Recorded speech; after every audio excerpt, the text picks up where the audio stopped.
Graça e paz, irmãos. Abra sua Bíblia comigo. Livro do Apocalipse, capítulo 22, do verso 1 ao verso 5.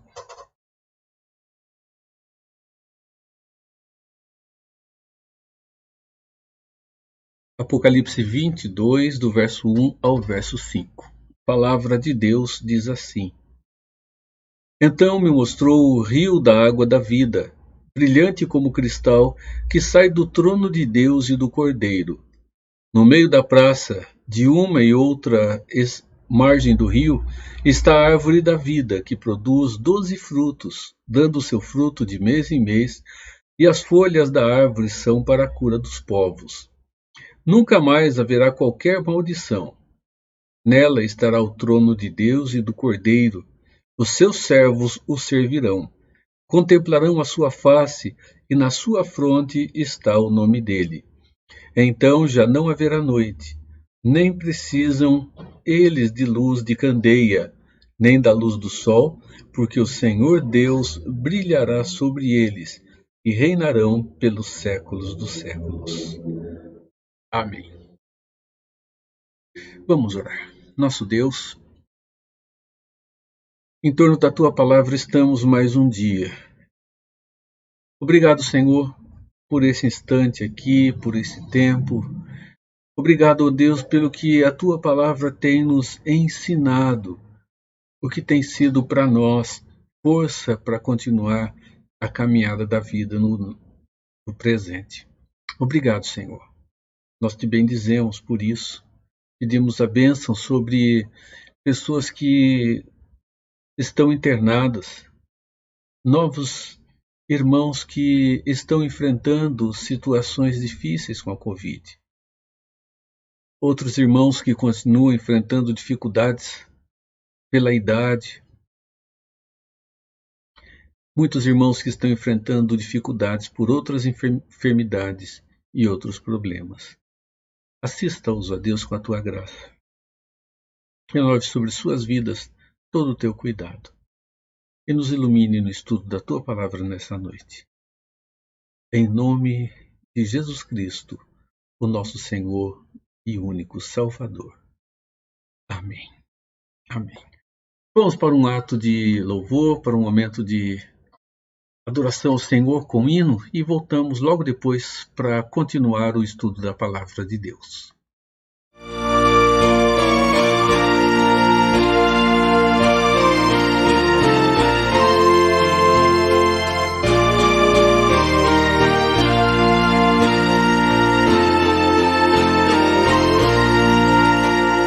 Chuvas e bênçãos teremos pelas promessas de Deus, tempos benditos trazendo, chuvas e bênçãos dos céus, chuvas e bênçãos dos céus, tantas nós já recebemos.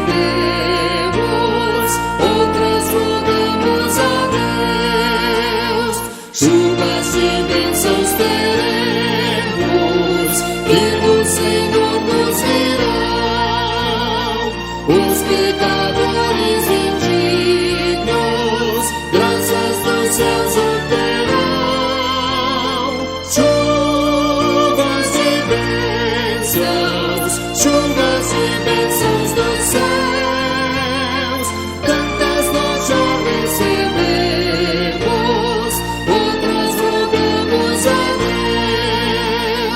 Chuvas e bênçãos teremos, manda-nos, pois, ó Senhor, dá-nos o gozo dos frutos dos teus ensinos de amor.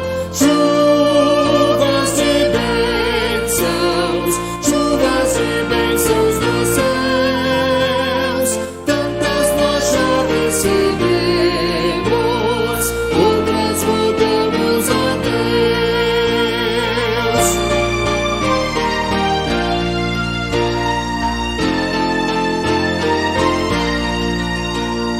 Chuvas e bênçãos teremos, chuvas mandadas dos céus, bênçãos a todos os crentes, bênçãos do nosso bom Deus, chuvas e bênçãos dos céus, tantas nós já recebemos, outras rogamos a Deus.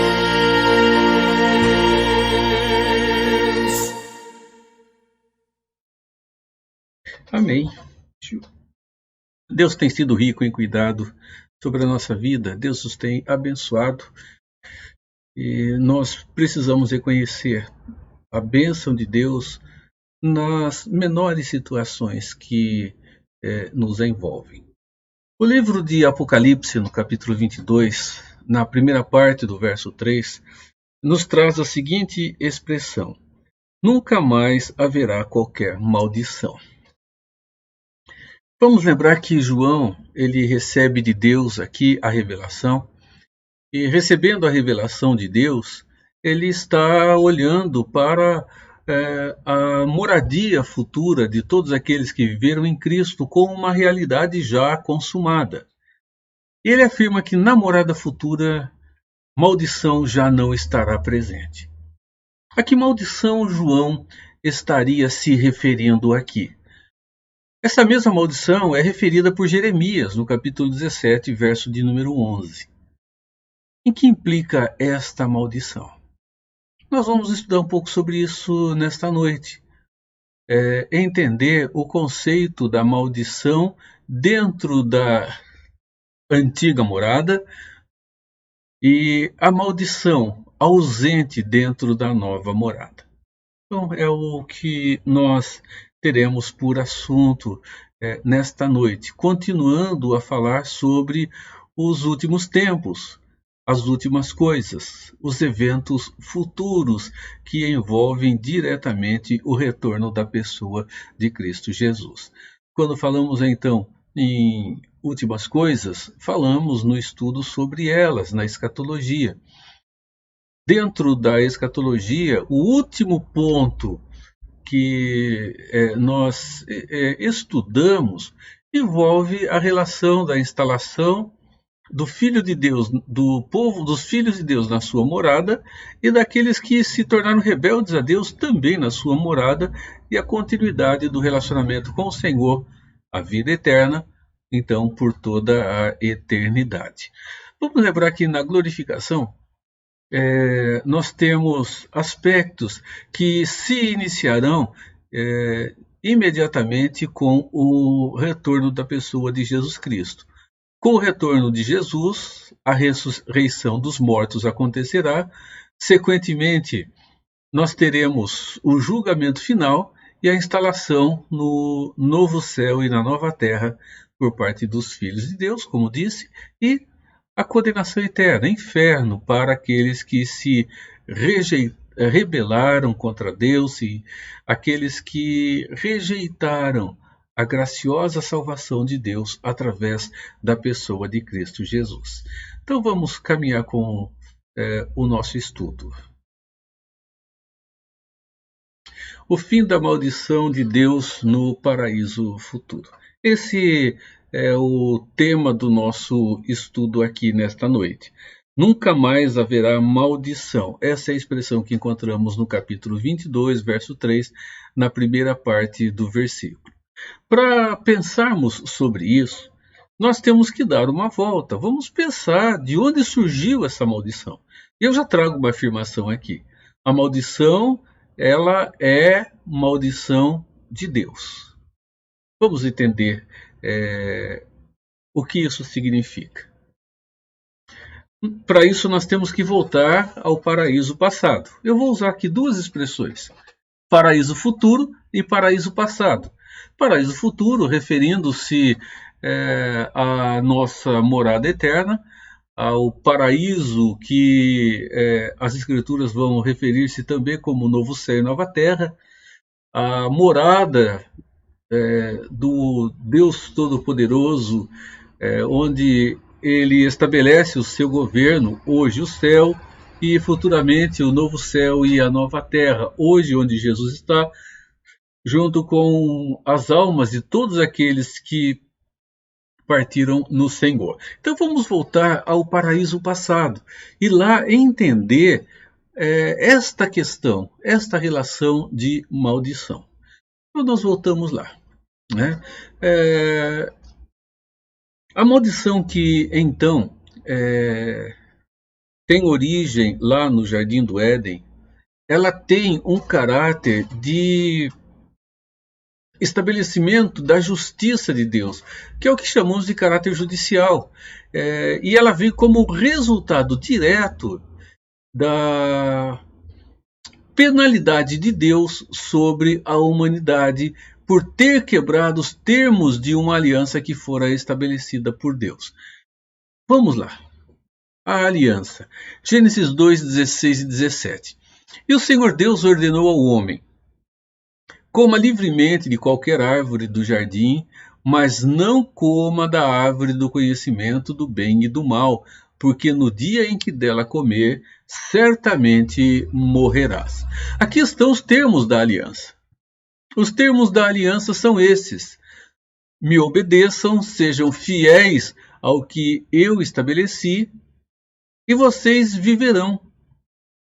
Quebrem esta relação e vocês experimentarão a morte. A vida implicava diretamente no relacionamento com Deus. E Deus, então, estaria cuidando de maneira muito especial de Adão, de Eva e de toda a sua posteridade. Não há nada melhor, afinal de contas, o fim principal da existência humana é a glória de Deus. E sequentemente, desfrutar do melhor que existe, que é o relacionamento com Ele. Então, os termos da aliança são esses: coma da árvore e não coma da árvore e viva, coma da árvore e morra. Esses são os termos da aliança estabelecida por Deus. Essa aliança que é unilateral no seu estabelecimento e bilateral no seu cumprimento. Deus com a parte dele e o homem, o ser humano, com a sua parte, representada agora na pessoa de Adão. A quebra da aliança. Vejam, capítulo 3, verso de número 6. Quando a mulher viu que a árvore parecia agradável ao paladar, era atraente aos olhos e, além disso, desejável para dela se obter discernimento, tomou do seu fruto, comeu-o e deu a seu marido, que também comeu. Aqui acontece a quebra da aliança. Deus havia dito a Adão: não coma do fruto. Certamente vocês morrerão a partir do momento em que você comer daquele fruto. A quebra da aliança acontece aqui. Uma aliança firmada com toda a humanidade na pessoa de Adão. Eva toma do fruto, come, dá ao seu marido e ele também come. Então a aliança é quebrada. Aquela aliança de perfeita obediência, aquele pacto de obras estabelecido, agora ele é quebrado. Ele é lançado fora. Ele, então, passa a ser violado. Tudo, meus irmãos, tem a sua consequência. E as consequências da quebra da aliança, elas se mostram imediatamente após Adão ter comido daquele fruto. Eles descobrem que estavam nus, e eles se cobrem. Eles escondem-se de Deus, mas não é só isso. Quando Deus fala com eles, eles já demonstram a sua natureza completamente modificada, tendo agora uma inclinação direta para o pecado. Tanto que quando Deus chega e fala com Adão, ele não assume a responsabilidade, ele joga para Eva, a mulher que o Senhor me deu.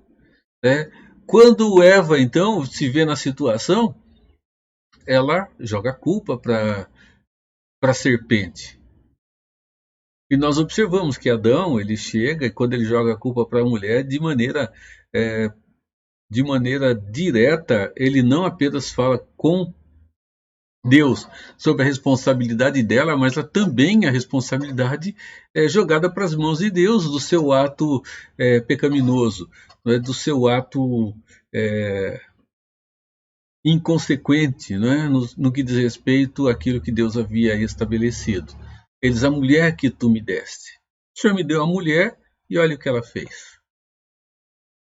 Por outro lado, a mulher, ela também tenta lavar as mãos. Irmãos, a quebra da aliança trouxe consequências. Deus disse que isso ia acontecer. E tudo está personificado em uma só palavra: morte.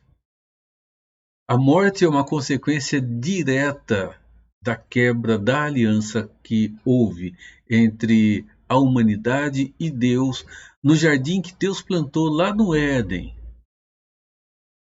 Colocou o homem lá dentro. Lá dentro ele cria a mulher. E lá dentro Deus estabelece o mais íntimo dos relacionamentos entre o ser humano e ele mesmo. Deus expulsa o homem do jardim, coloca lá um anjo para cuidar da entrada do jardim, para que o homem não permanecesse ali e não cometesse outros atos contra a santidade do próprio Deus, comendo da árvore da vida, para que veja como é interessante, né? Deus diz para que eles não desfrutem de algo que não são dignos mais. Então, meus irmãos, de maneira muito direta, Deus os expulsa logo depois de fazer com que o peso da morte venha sobre eles das mais diversas formas. O homem passa a se tornar um inimigo de Deus. Ele passa a se tornar rebelde a Deus, contrário a Deus. E agora Deus, dentro da sua justiça, não poderia deixar o homem impune. E Deus não faz isso. Então, para punir o homem, nós observamos que não apenas ele é lançado fora do jardim, mas Deus faz com que toda a criação, que era suporte para Adão, Eva e toda a humanidade, toda a criação que seria suporte para nós, ela agora se volte contra nós dentro do amaldiçoar do próprio Deus. Então vejam só, começa lá em Gênesis, né? Voltamos lá no seu início, logo depois da queda, no capítulo de número 3, Deus então falando diretamente aos envolvidos com aquela situação. Então nós observamos aqui, verso 14 e 15. A maldição sobre a serpente. Então Deus diz o seguinte: então o Senhor Deus declarou à serpente: já que fez isso, maldita é você entre todos os rebanhos domésticos e entre todos os animais selvagens. Sobre o seu ventre você rastejará e pó comerá todos os dias da sua vida. Porém, inimizade entre você e a mulher, entre a sua descendência e o descendente dela. Este lhe ferirá a cabeça e você lhe ferirá o calcanhar. Há uma discussão sobre como seria a cobra antes dessa maldição. A cobra ela teria pernas. Olhando para a maldição de Deus, sim, ela teria alguma outra forma de locomoção que não fosse esfregar a barriga no chão. Provavelmente pernas de alguma forma, maiores, menores, isso não dá para a gente saber. Mas o fato é que a serpente, ela é o que é hoje como resultado de uma ação de Deus sobre ela. Ela foi amaldiçoada. Então, nós observamos primeiro a maldição sobre o animal serpente, depois a maldição sobre Satanás. Olha só. porém inimizade entre você e a mulher, entre a sua descendência e o descendente dela. Este lhe ferirá a cabeça e você lhe ferirá o calcanhar. Gênesis 3,15 já é para nós, o primeiro anúncio do plano redentor de Deus, quando ele fala aqui a respeito do filho da mulher e fala da tentativa de Satanás em detê-lo dentro do seu propósito de vinda e de existência aqui entre nós. E diz que o final será o esmagamento da cabeça da serpente, ou a derrota de Satanás, que acontece então quando Jesus morre naquela cruz e ressuscita. Então nós observamos a maldição sobre a serpente, a maldição sobre Satanás, e nós vamos ver na sequência a maldição sobre a mulher. Verso 16, já temos aqui esta referência. E à mulher ele declarou: multiplicarei grandemente o seu sofrimento na gravidez. Com o sofrimento você dará à luz filhos. Seu desejo será para com seu marido, e ele a governará. Primeiro, Eva é amaldiçoada na sua função, missão e privilégio de mãe. Deus diz: multiplicarei grandemente o seu sofrimento na gravidez. Com o sofrimento dará à luz filhos.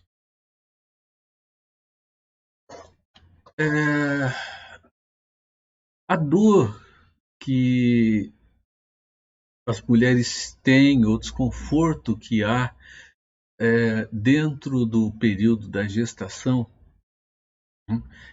ele precisa ser pensado por nós.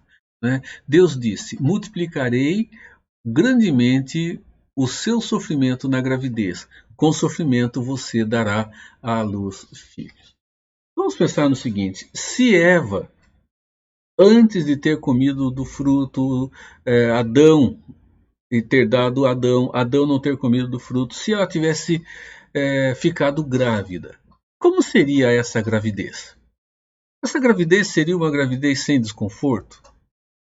O seu parto não seria um parto em que a dor existisse?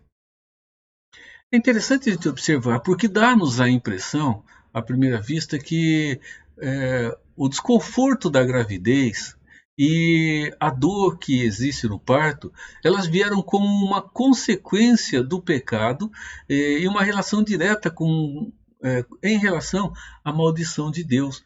Mas, irmãos, observem o texto, né?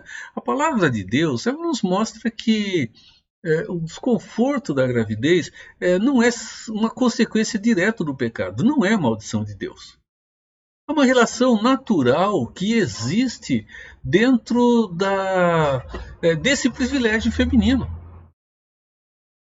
O desconforto e a dor do parto, ela é natural nas mulheres dentro do período de gravidez e dentro do momento do nascimento do bebê. Com a gestação, um monte de mudança acontece fisicamente e emocionalmente com a mulher. São muitas mudanças que acontecem. Então, nós observamos que o desconforto da gravidez e relativa à dor para o nascimento do bebê são naturais, não são consequência do pecado. E a gente vai observar, vamos ter isso como verdade, observando o texto das Escrituras. Certo grau de sofrimento já existia, porque Deus, quando ele amaldiçoou a mulher, ele não disse: porei em você dor. Ele disse: eu multiplicarei sobremodo a dor.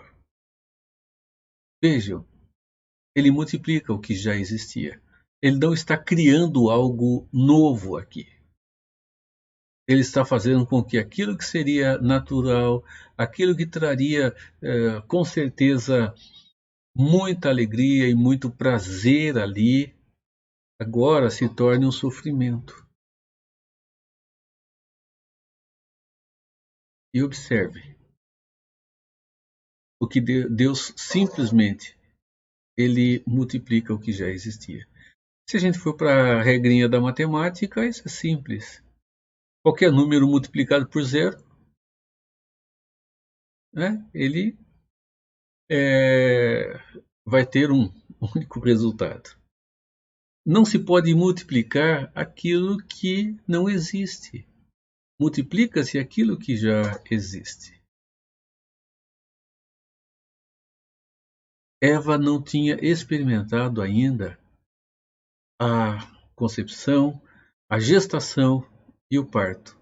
No entanto, o desconforto ele já estava determinado por Deus como forma de fazer com que esse mandato cultural de ter filhos, de encher a terra, se fizesse presente. Se as dores da gravidez aumentaram, de maneira consequente, as dores do parto também.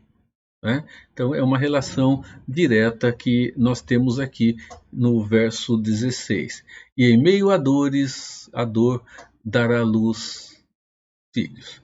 Então, observamos que a maldição que veio sobre a mulher implicou, primeiro, na maternidade. Ela passou a ter multiplicado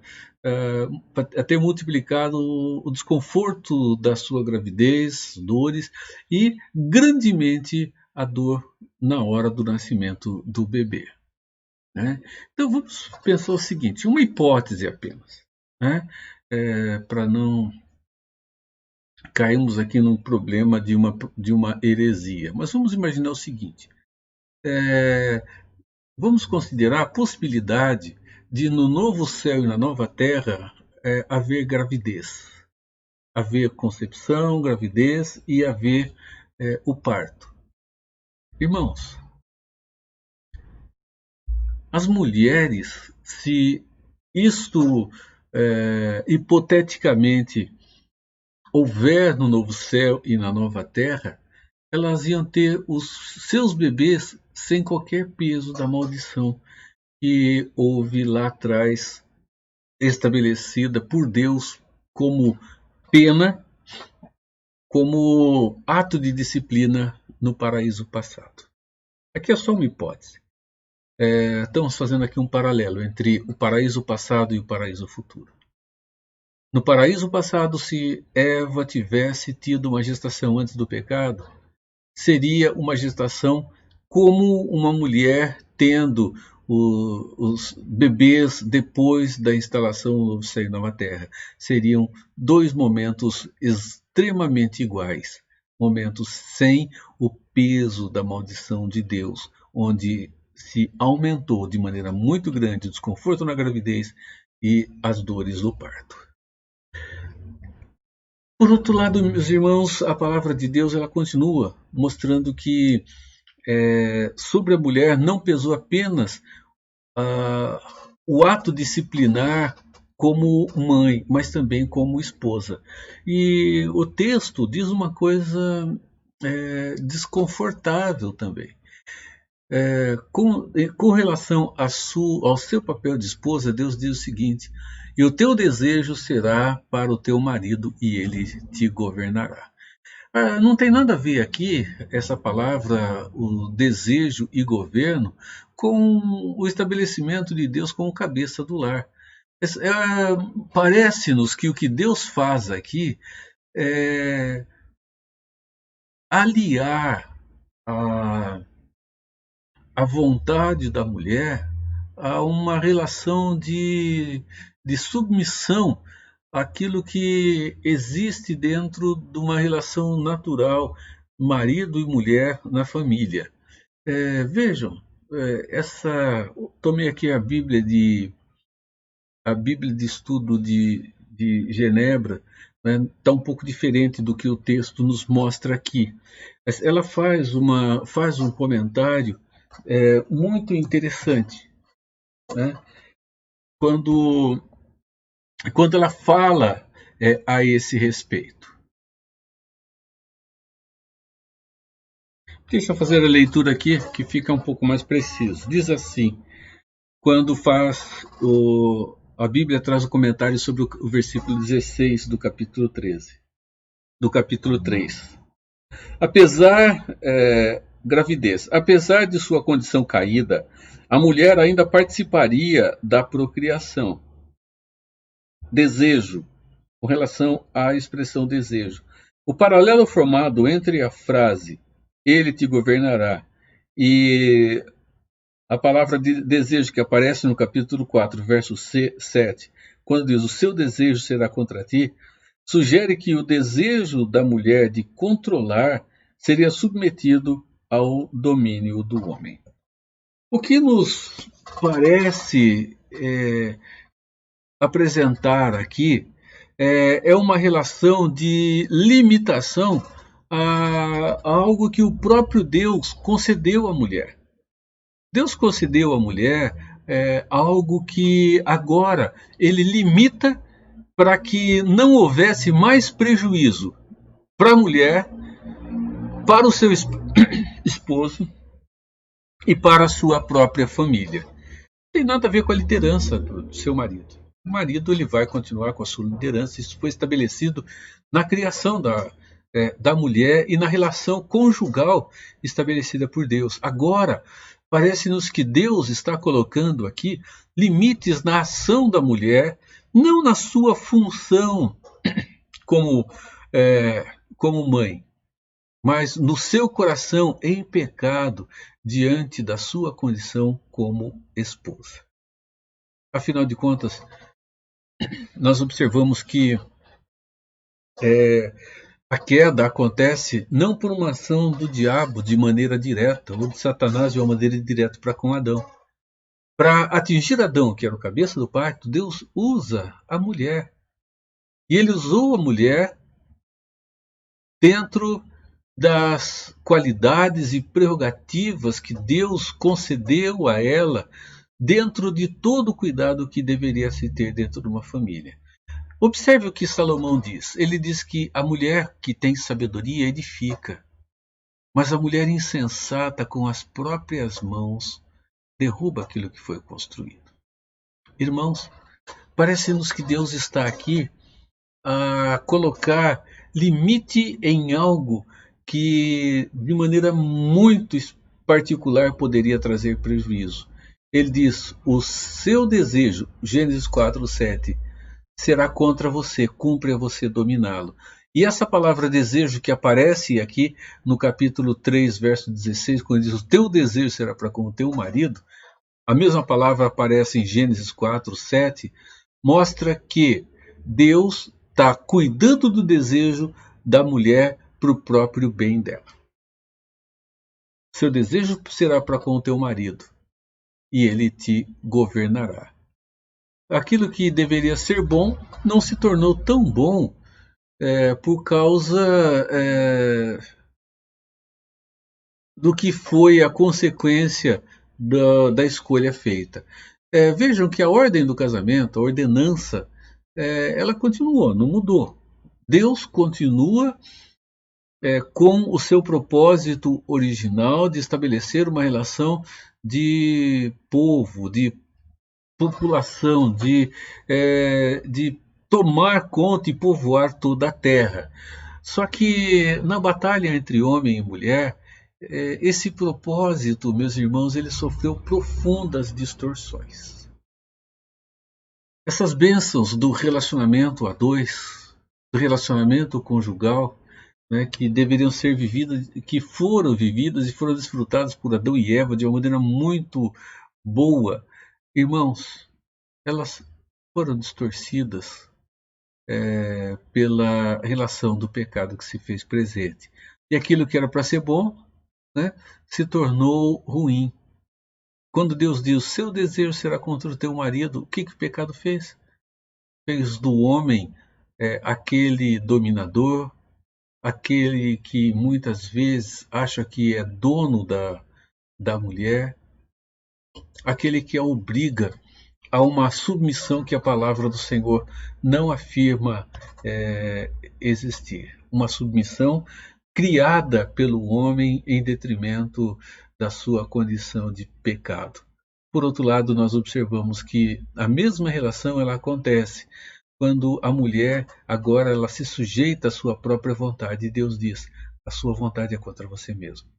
E nós vemos isso no reflexo social, nós vemos isso dentro da nossa sociedade e vemos o quanto a sociedade tem sofrido por mudar e por não entender o que Deus estabeleceu como uma relação de uma vida a dois, de uma vida a dois que se multiplica na existência dos filhos. Irmãos, isto tem acontecido dentro da nossa sociedade. Sociedade não religiosa e dentro da nossa sociedade como família da fé. A maldição que veio sobre Adão. Adão recebeu a maldição do trabalho em fadigas. É interessante, né? Eu já ouvi muitas vezes pessoas dizendo o seguinte: a hora que eu encontrar Adão, eu quero ter uma conversa com ele. Porque ele comeu da maçã, né? Nem sabemos se é a maçã ou fruto.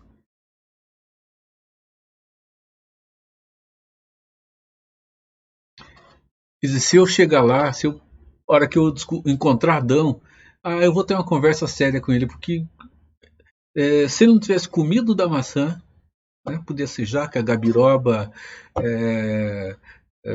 um abacaxi ou outra fruta, não dá para saber, a gente não estaria trabalhando, não ia precisar trabalhar.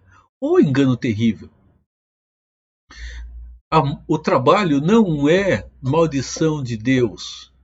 A fadiga que vem como resultado do trabalho do homem, sim, a fadiga é maldição. Mas essa fadiga, né, esse cansaço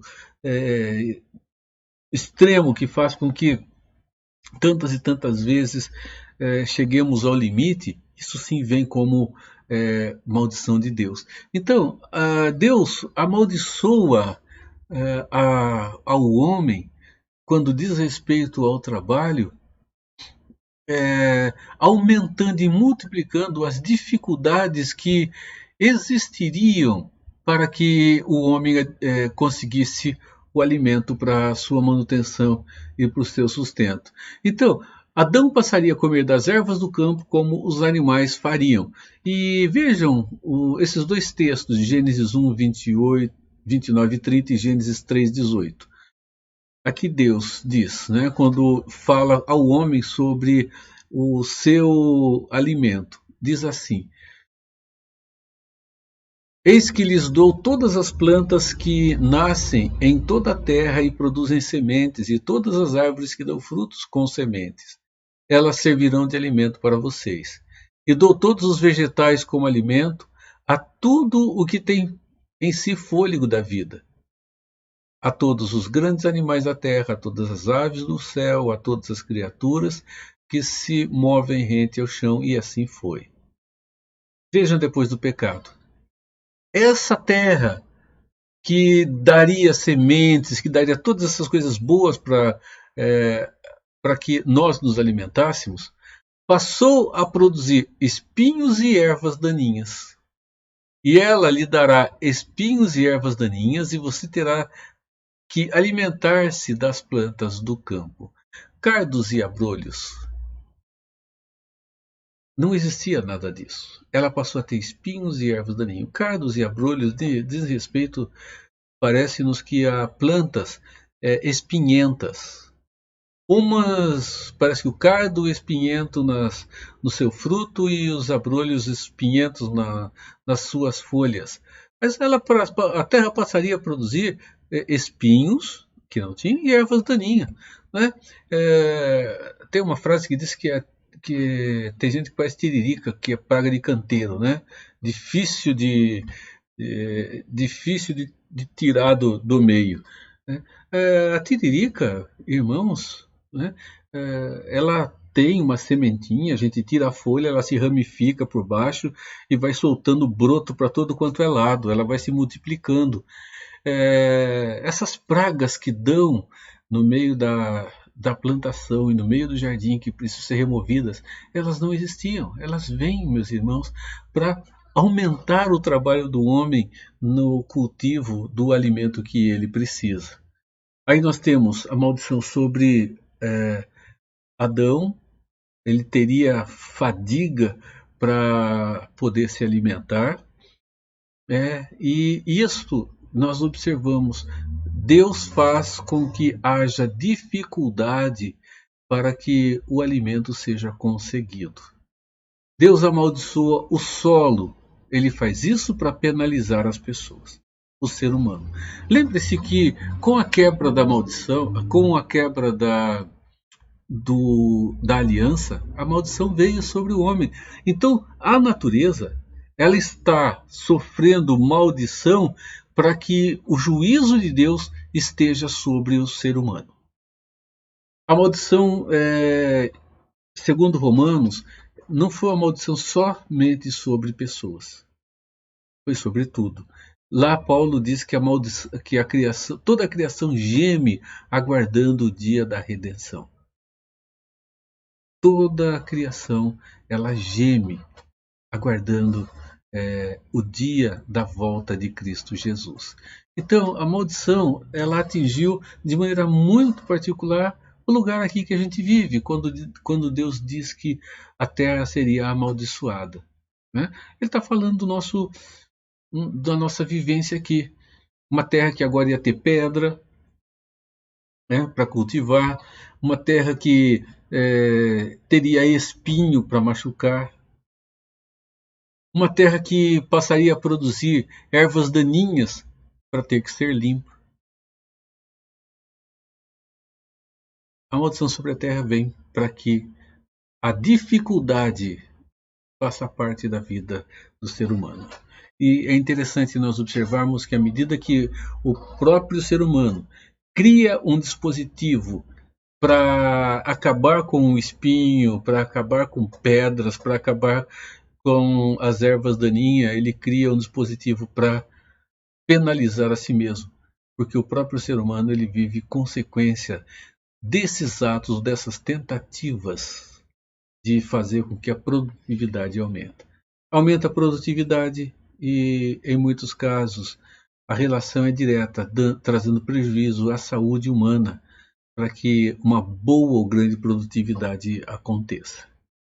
Depois da queda, meus irmãos,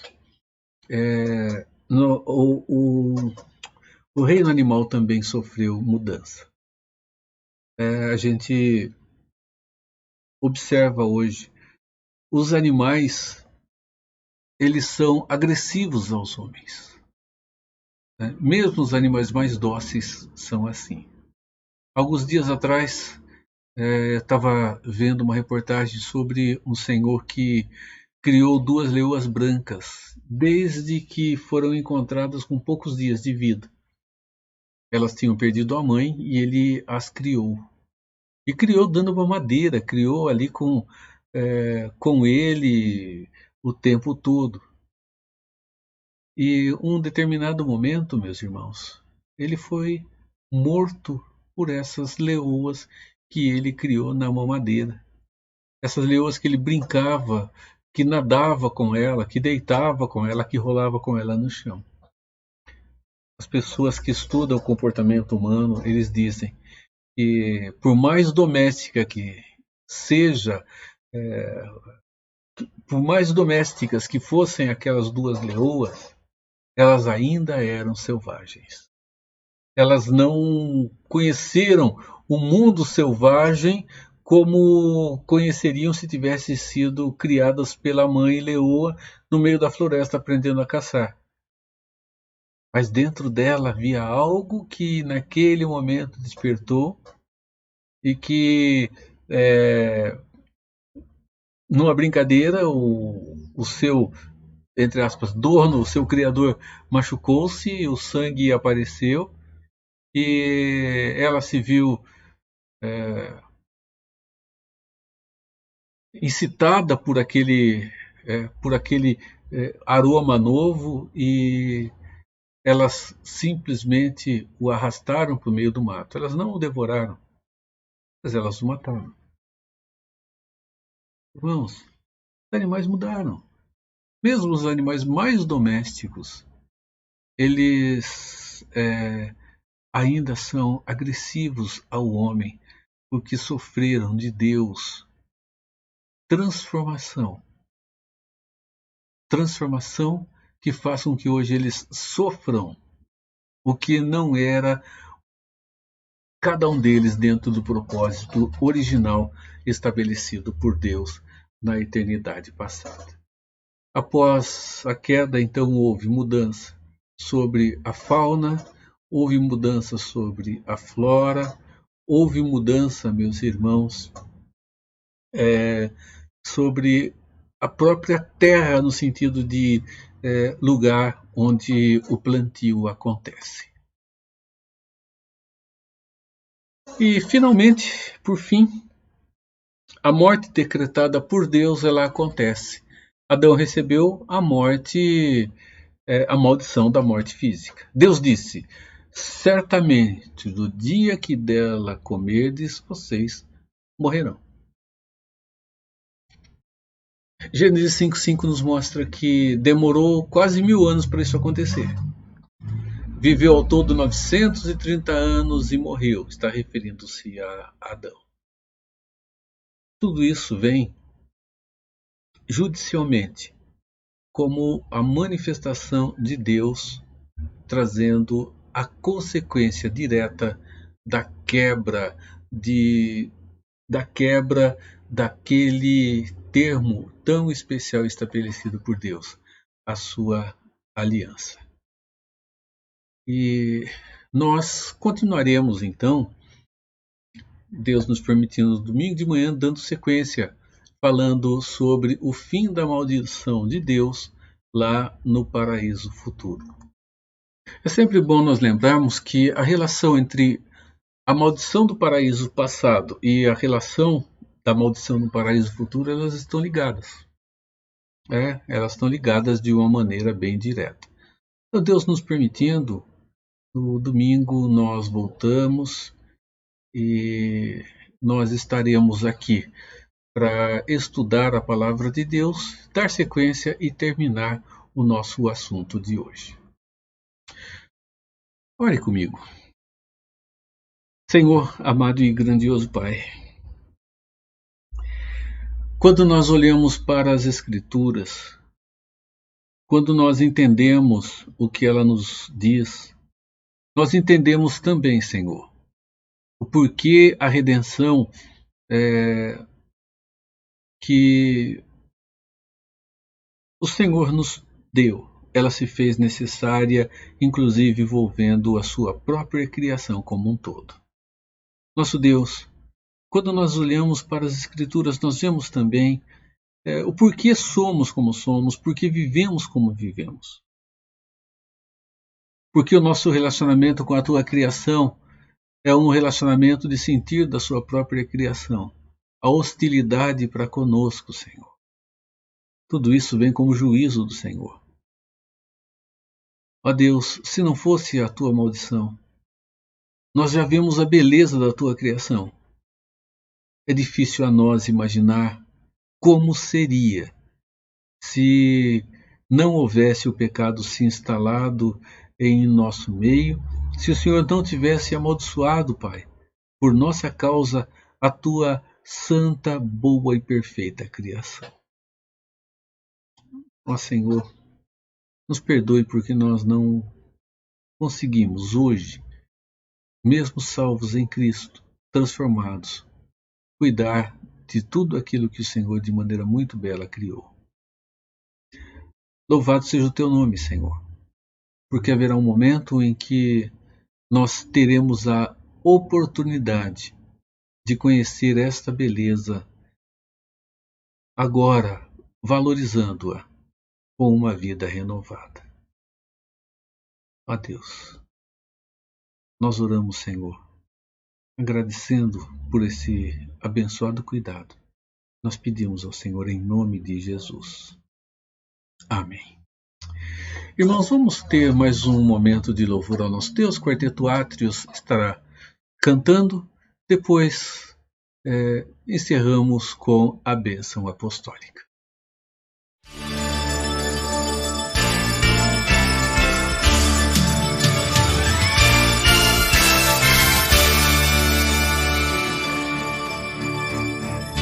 Foi numa linda manhã, quando o sol surgiu em Jerusalém, Maria se levantou para velar o seu Senhor. Foi numa linda manhã, Maria saiu de Jerusalém. 2 anjos na tumba avistou, vieram do céu para contar. Ouça a paz, que o Senhor Jesus já ressuscitou.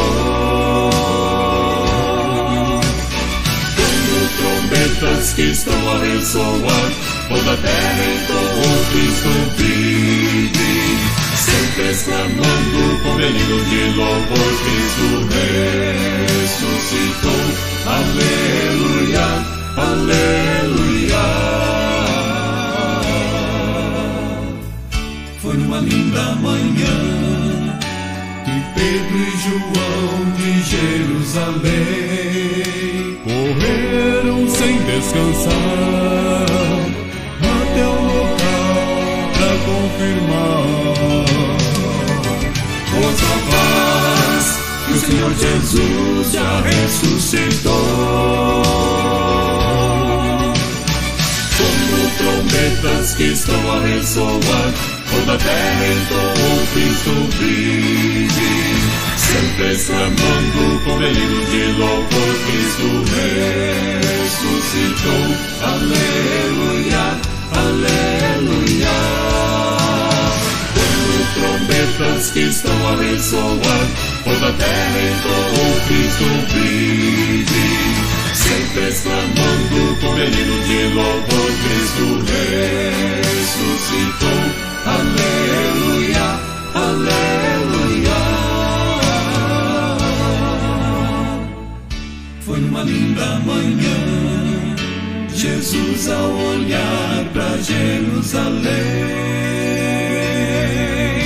Ele ressuscitou. Aleluia, aleluia, aleluia.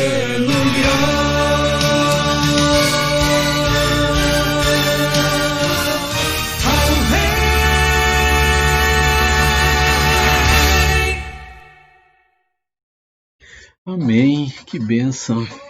É muito gostoso, é muito bom ouvirmos o Quarteto Atros, louvarmos com ele e principalmente com uma mensagem tão rica como esta. Meus irmãos, hoje nós iniciamos o mês de outubro e você vai ver no final do nosso estudo de hoje uma relação com o nome dos aniversariantes desse mês. Procure ter um contato com aqueles que você pode no dia do seu aniversário, faça isso, com certeza vai ser muito bom para aqueles que receberem essa ligação e receberem esse contato. Nosso Deus, obrigado por todos aqueles que aniversariarão durante esse mês. E louvamos por eles. Pedimos, Senhor, que os renove em cuidado, Pai. Oramos em nome de Jesus.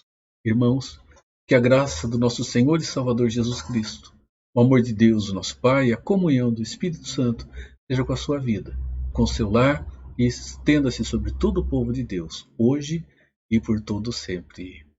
Amém. Amém. Em 1859, um jovem presbiteriano saiu dos Estados Unidos com destino ao Brasil. Esse jovem era Ashbel Green Simonton. Do seu ideal missionário, nascia a primeira igreja presbiteriana no Brasil. Hoje, somos mais de 1 milhão de brasileiros que comungam da mesma fé de Simonton. Igreja Presbiteriana, desde 1859, transformando vidas com a palavra de Deus.